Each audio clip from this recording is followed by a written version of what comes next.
어느덧 기말고사가 마무리되고 여름방학이 시작되었습니다. 모두 방학 계획 있으신가요? 방학 중 아르바이트를 많은 분들이 계획해 놓으셨을 것 같은데요. 오늘은 강원대학교 법학부 학생과 인터뷰를 통해 아르바이트 시작 전 알면 좋을 법률 사항들을 알아보겠습니다. 안녕하세요. 간단한 자기소개 부탁드리겠습니다. 네, 안녕하세요. 저는 광운대학교 법학부에 재학 중인 4학년 18학번 전영우라고 합니다. 네, 반갑습니다. 네, 본격적인 법률 관련 질문 드리겠습니다. 아르바이트 할 때 근로계약서가 있으면 좋다는 얘기를 하잖아요. 그렇죠? 이 근로계약서가 꼭 필요한가요? 네, 꼭 필요합니다. 근로기준법 제17조 근로조건의 명시에 나와 있는 부분이고요. 그 사업주와 근로자가 한 부씩 보관하시면 됩니다.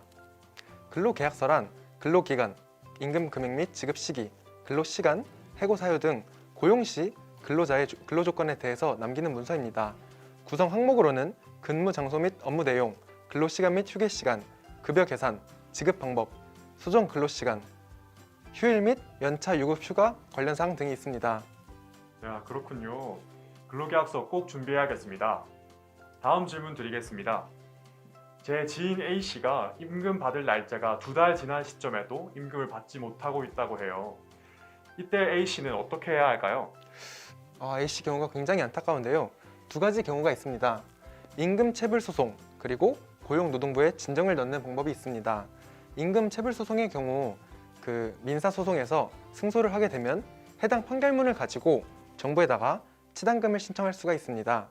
임금 체불의 경우 지급 명령 신청과 민사 소송이 있는데요. 지급 명령 신청이란 채무자의 동의 없이 채권자가 단독으로 신청이 가능한 독촉 절차입니다. 소송보다 비용과 시간이 훨씬 효율적이고 판결문과 마찬가지로 집행 권한의 효력이 있으며 해당 결정서를 가지고 국가에다가 치단금을 신청할 수가 있는 것입니다. A씨에게 꼭 전해드리도록 하겠습니다. 네. 다음 질문 드리겠습니다. 이번엔 제 경우인데요. 아르바이트는 정규직에 비해서 가볍게 시작하고 가볍게 그만둔다는 이미지가 있잖아요. 아니에요.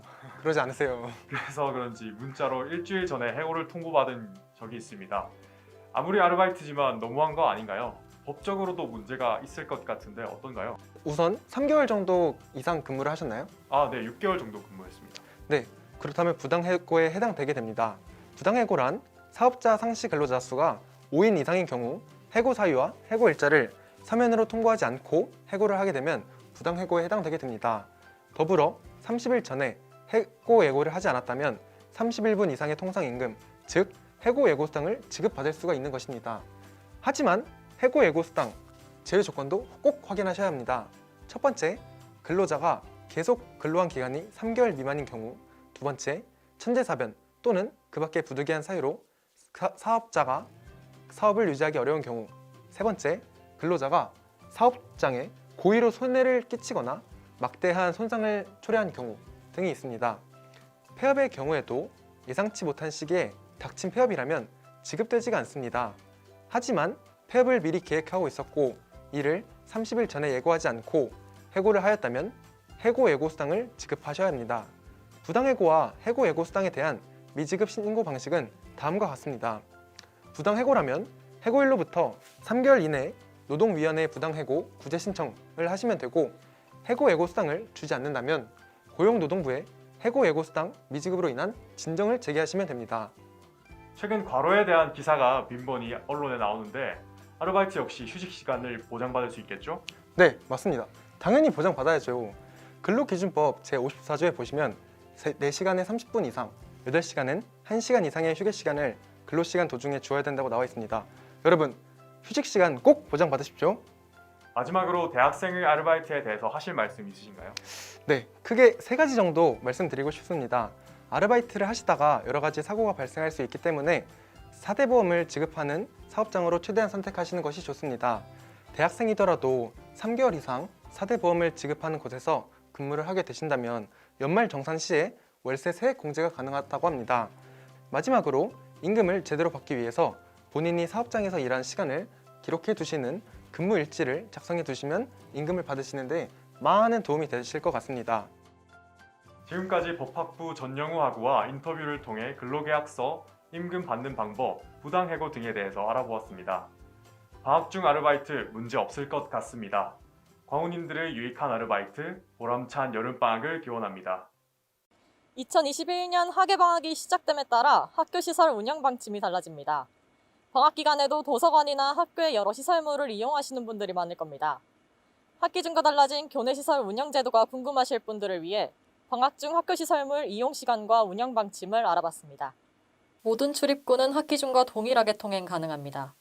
복지관 출입구는 출구로만 사용되고 후문은 오전 8시 30분부터 오후 8시까지 개방할 예정입니다. 방학 중에는 전체 출입구에 안내요원을 배치하지 않습니다. 따라서 출입자는 발열 체크와 QR코드 인증을 자율적으로 시행해야 합니다. 방학 중 학생들이 가장 많이 이용할 중앙도서관은 학예방학 운영 방침을 8월 31일까지 유지합니다. 제2, 제3 자유열람실과 오픈열람실은 평일 오전 9시부터 오후 8시까지 운영되고 주말과 공휴일에는 운영되지 않습니다.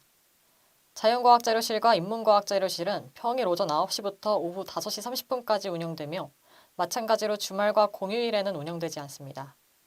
그 외에 제1 자유열람실, 스터디룸, 집현전, 휴게공간 소파와 같은 밀폐 공간은 학기 중과 동일하게 운영되지 않습니다. 80주년 기념관 2층에 위치한 카페테리아는 도서관 운영 시간에 맞춰 오후 8시까지 이용할 수 있습니다. 휴게공간, 스터디실, 그리고 부속 PC실을 갖추고 있는 비마관 2층의 해동열람실은 방학 중에도 24시간 이용이 가능합니다. 아쉽게도 방학 중 이용할 수 없는 시설도 있습니다. 풋살구장과 농구장은 코로나19로 인해 학기 중에 대여할 수 없었는데요. 방학 기간에도 마찬가지로 사양이 불가합니다. 복지관 3층 학생식당으로 이용되는 함지마루는 학예방학 기간인 6월 28일부터 별도의 안내가 있을 때까지 휴업합니다. 코로나19에 따른 정부의 지침 및 본교 코로나 대책반의 방침에 따라 운영 방침은 변경될 수 있습니다. 방학 중에도 다양한 학교 시설물이 운영됩니다. 무엇보다 안전에 유의하여 시설을 이용하는 것이 중요합니다. 변경된 운영 방침으로 인해 교내 시설 이용에 착오 없으시길 바라며 모두 건강한 방학 보내시길 바랍니다. 지금까지 KWBC 김수연입니다. 학기 중 다양한 언어 교과목을 수강하신 분들은 주목해 주시기 바랍니다.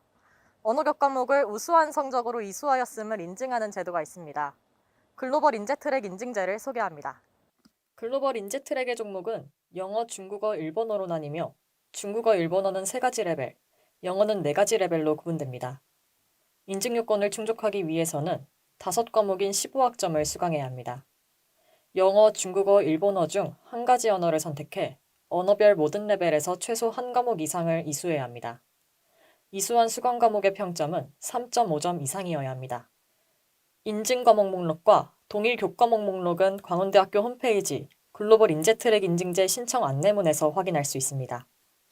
신청 기간은 2021년 7월 26일 월요일부터 8월 2일 월요일까지입니다. 신청을 위해서는 글로벌 인재트랙 인증서 신청서와 성적증명서 원본을 제출해야 합니다. 글로벌 인재트랙 인증서는 글로벌 인재트랙 인증제 신청 안내문에 함께 첨부되어 있습니다. 제출 방법은 인제니움학부대학 교학팀에 직접 제출하거나 이메일로 제출해야 합니다. 이메일로 제출할 시 한 개의 PDF 파일로 첨부해야 하며 파일명을 학번과 이름으로 설정해야 합니다. 글로벌 인재트랙 과정의 우수자로서 인증서를 수령하기 위해서는 재학생의 경우 2학기 개강일 이후 인제니움학부대학 교학팀에 방문해 수령해야 하고 8월 졸업자의 경우에는 전기 학위 수여식 당일 인제니움학부대학 교학팀에서 수령해야 합니다. 그 외의 글로벌 인재트랙 인증제에 대한 정보는 인제니움학부대학 교학팀에 문의하시길 바랍니다. 노력이 결실을 맺듯 열심히 수강한 과목을 하나의 인증 증명서로 남겨보는 건 어떨까요? 무엇보다 뜻깊은 활동이 될 겁니다. 지금까지 KWBC 김수연입니다.